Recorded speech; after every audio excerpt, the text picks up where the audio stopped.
Hi everyone, welcome to North and South Podcast. This is Tim speaking. Hope you're all well. This is going to be a well-being podcast, and it's going to be me talking about a particular theme. And this week's theme is going to be about present moment awareness, or as I like to think about it, the gift of the present moment. Now, we all live in the present moment. Right now, as you hear these words, you are experiencing the present moment. And yet, we often spend little true time in the present moment because we're worrying about the past or the future, or we're distracted with a million things to do with the monkey chatter of the brain. Now, the brain, if you sit still for a few minutes, your mind tends to wander, and that's good, I think, through evolution. That's kept us alive because we're looking around us and we're thinking about things and we're noting things. And we've got a bit of an anxious mind when we're at rest or when we're trying to be at rest or live in the present. And that kept us safe from predators and threats that were around us. But this can also be our worst enemy because these kind of things can start to dominate us. This constant fear about the world that we live in and our pasts and our futures. So what we're going to do today, we're going to look at the present moment. Now, I picked up a book about 20 years ago called The Power of Now by Eckhart Tolle. And Eckhart Tolle said that we need to spend more time in the present. It doesn't mean we disregard the past or the future, but the gift of now, as his book was called, advocated us living more in the present moment and trying to experience where we are right now without thinking about other things to do with our past and our futures. And at the time, it went over my head a little bit. I was quite early in my spiritual journey. It was mid-20s. And I don't think I was quite in the right place to hear that kind of thing. I thought I knew everything and that it was a little bit of a novelty book that didn't really mean anything. But as I look back at it now, I think it's a very important book to get you thinking about where you spend most of your life. Now, some of the most enjoyable experiences we have in life are what we might call flow states. And flow states is when you are happy with what you do and you're not overthinking things and you're just kind of oblivious of time and just getting on with something that you really enjoy. And some of us very rarely access flow states and some of us access them quite frequently. So, for example, when I play cricket, I always enter a flow state and I'm fully focused on the game for 5, 6 hours or whatever it is. When I play football, when people garden, they might enter a flow state. When people decorate, painting, sometimes people find that a nice little flow state. When people are being creative, when you watch some sport on TV, you might fully immerse yourself into that, or a film or a TV show, or you're playing with your children, maybe when you're being intimate with someone close to you, and a thousand million other ways that we just spend our time living fully in the present. One other example might be at Christmas and times a year like that when you play board games with family and time seems to be running at a different level than it normally does. So look for things that you enjoy doing that you just kind of get immersed in and try to do them because those flow states are very powerful, and there are also times when we tend not to be getting too stressed out, and that can be important for our brains and our minds as well. So worrying is a part of our lives, and we do worry and overthink the past. And as you know, I've spoken recently about Paul Cope, who is going to be on this podcast soon. And what Paul Cope says is that we need to investigate our pasts and deal with it. We need to write about our pasts. We need to get curious and maybe go to counselling to fully appreciate where we've come from and the way that we've been shaped and programmed by the way we've come into the world and by our families and by society, etc. And that's certainly very important. The unexamined life is not worth living, as Socrates once said. And it is important to deal with the past. It is important to think about your future and to give yourself targets and things you want to do and to visit these regularly and to also write about your worries about the future and put them into actual context. What are your actual worries? Do they warrant that much worry?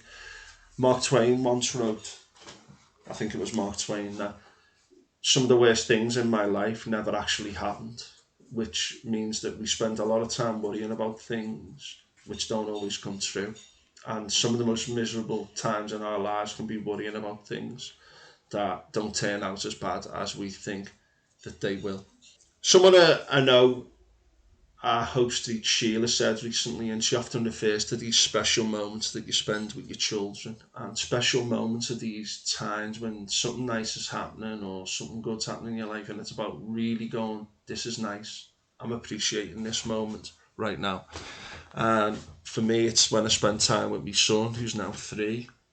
I remember when I travelled around Australia in 2004, and I don't think I've ever been happier than that month when I was travelling around, going up and down the Barrier Reef, checking out the Milky Way.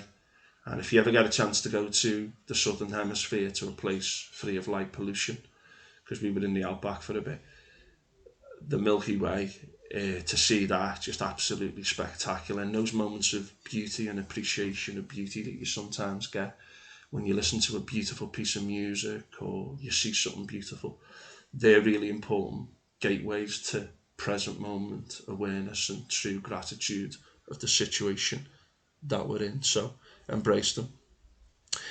I was doing a crossword the other week with my dad, and just spending time together, just like going through the crossword, doing a few clues together. That can be quite sacred as well, because we're not always going to be here, are we, experiencing these times. And I remember watching Quantum Leap, where I think the character Sam goes back and meets his family again, as he's a time traveller, and he's very grateful for being with them, and they're looking at him thinking, why is he so grateful? And it's because he's gone back in time, and now they've gone in the future, and he's appreciating that quality time. And we shouldn't take things for granted. So look for those lovely moments through the day. Don't wish your life away. It is important to look forward to things. Psychologists say it's important to look forward to things like the weekend, or a holiday, or something that you're looking forward to, no matter what it is. And try to have something really nice that you do every day. So I know Monday night I like watching University Challenge, and is it Go Connect, which is the show on before on BBC Two. This is in England, UK. And they're both quiz shows, and I really enjoy watching them with my dad again. And there's a little bit of competition between me and him. And I just really enjoy doing those kind of things. So try to plan for those kind of things and build them into your day. And that's how I get through Mondays, looking forward to that when I'm having a bit of a grumpy day.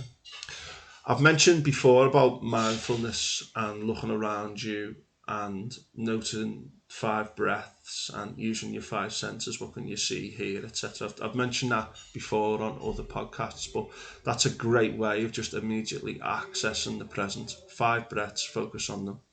What can you experience with your 5 senses?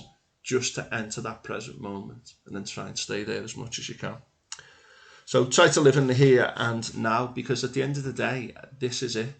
We often think about, in the future I'll retire, or in the future I'll do this, or in the future I'll do that, and it'll be good when this happens and that happens. And that's not life. Life is now. Life is every day and how you approach it. And it's about grasping opportunities, and it's about living the good life, as Aristotle wrote about whatever the good life is. Don't wish your life away looking for things in the future.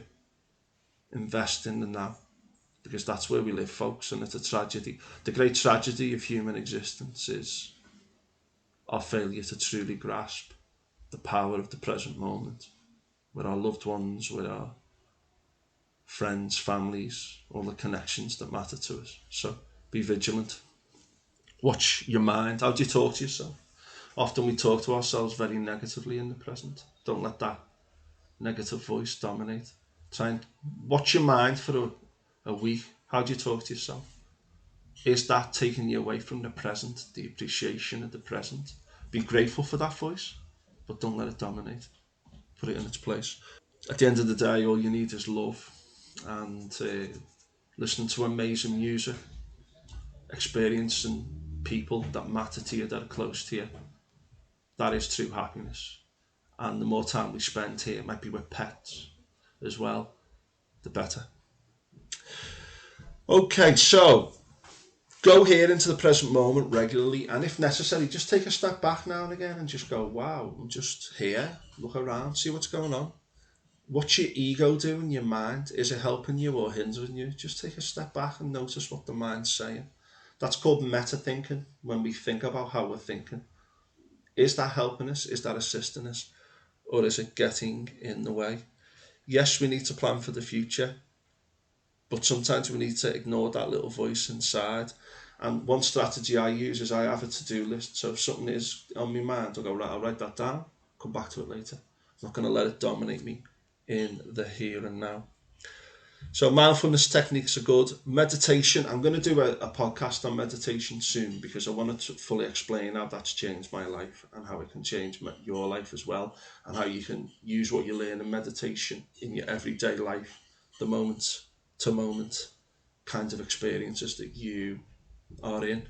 And there are two apps I use, Calm and Waking Up, which are not just good for learning how to meditate, but in terms of just little snippets here and there of little talks.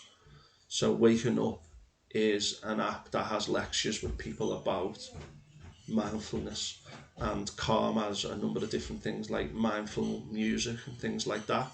It also helps me to sleep when I wake up a bit anxious. I put Calm on, and there's calming music and a calming meditation to help me to get back asleep. So I really would recommend that as well. Each day is a gift, and sometimes I hear the birds sing and I think, wow, I didn't notice that because my mind's so occupied on something else or preoccupied. I haven't noticed the beauty of the birds singing. So try and be mindful of what is around you, the beauty in nature. We know nature cheers us up. We know that new experiences cheer us up. And we know that spending time with friends and family and investing in relationship with friends and family pay dividends in terms of our well-being. This is where we find true meaning and true beauty and true experience. So connection is important, and I said before about like at Christmas when you're playing board games, that sense of connection, sitting down watching a film together on Christmas Day. We should do that more. And the Scandinavians have a word for it. I think it's pronounced hygge, which is the idea of sitting around or watching a film together or having cake and a nice cup of coffee, that kind of feeling. That's a good state to be in as much as possible. Just in relation to that Twain quote I said earlier, like some of the worst things in my life never happened. Imagine you wrote down all your worries and all the things that you've worried about through life, and then afterwards assessed whether they came true or not, and worked out whether those things were worth worrying in such a deep way as to unsettle us.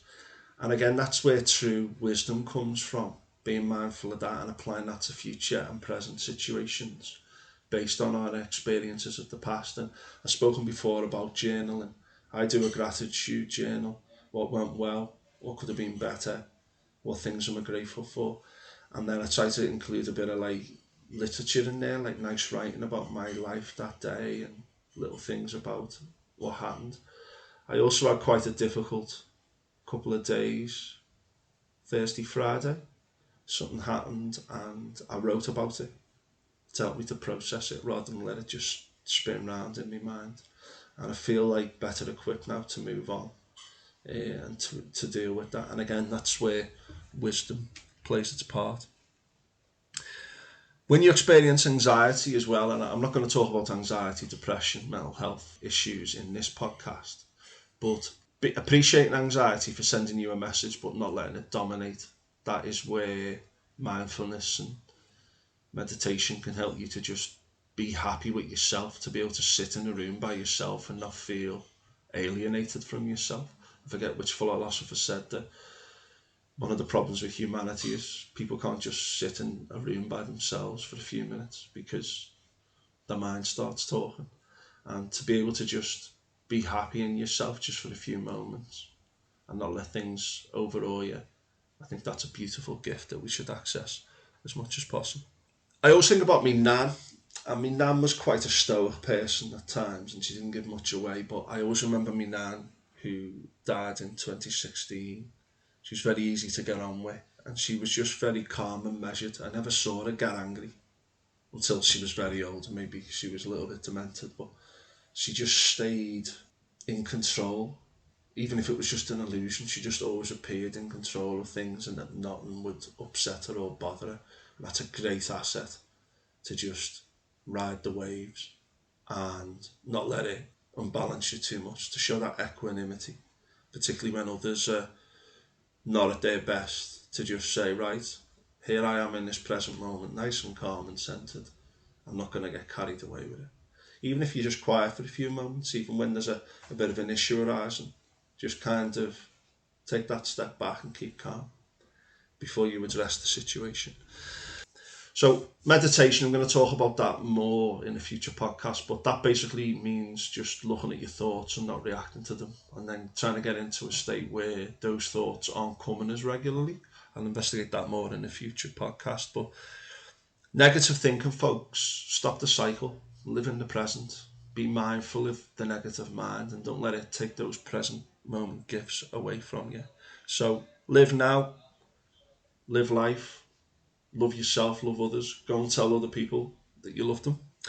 One of the best ways to access the present moment, and I'm going to finish with this, is sticking on fantastic music that really means a lot to you.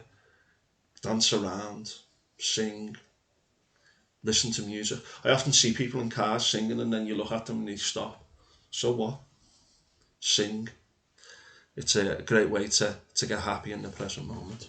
Right, enjoy the rest of your days and day, and live in the present moment, folks, because today, whenever you're listening to this, today, it's never going to happen again, is it? So seize that day, live in the present, and be kind to yourself.